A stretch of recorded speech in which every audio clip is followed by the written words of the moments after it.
সেই জন্য আবু আশফাক সাহেবের মন্তব্য আমি এক্সপাঞ্জ করেছি। সাথে সাথে আমারও একটি বক্তব্য সেখানে আমি উল্লেখ করেছিলাম যে কোনো ব্যক্তির অন্ধকার জীবনের অন্ধকার অধ্যায় সম্পর্কে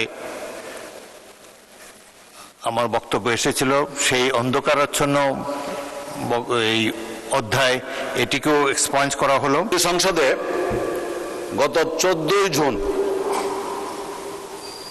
নীলফামারী 4 থেকে আসন থেকে নির্বাচিত মাননীয় সংসদ সদস্য বাজেটের উপর আলোচনা করতে গিয়ে সংসদ কার্য বিবরণীতে এই বিষয়টা অন্তর্ভুক্ত হয়ে গেছে ইতিমধ্যেই।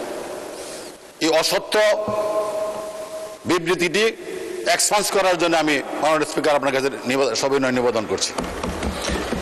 ধন্যবাদ মাননীয় সদস্য। এটা তো পয়েন্ট অফ অর্ডার হলো না, কিন্তু যে মাননীয় সদস্য কথা আপনি বলছেন তিনি আমার চেম্বারে এসে বক্তব্যের অবহিত পরেই সেদিনই আমার সাথে দেখা করেছেন এবং বলেছেন যে ভুলক্রমে তার মুখ থেকে এটা বেরিয়ে এসেছে। তার পিতা এখনও জীবিত আছেন, তিনি আমাকে জানিয়েছেন।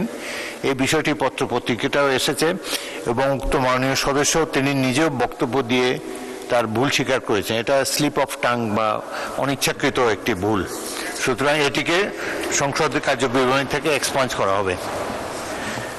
আরেকটি বিষয় মাননীয় সদস্যবৃন্দ আপনাদের দৃষ্টি আকর্ষণ করছি। গত বৃহস্পতিবার দিনে ঢাকা থেকে নির্বাচিত মাননীয় সংসদ সদস্য আবু আশফাক হেফাজতে ইসলামের নেতা মাওলানা মামিনুল হক সম্পর্কে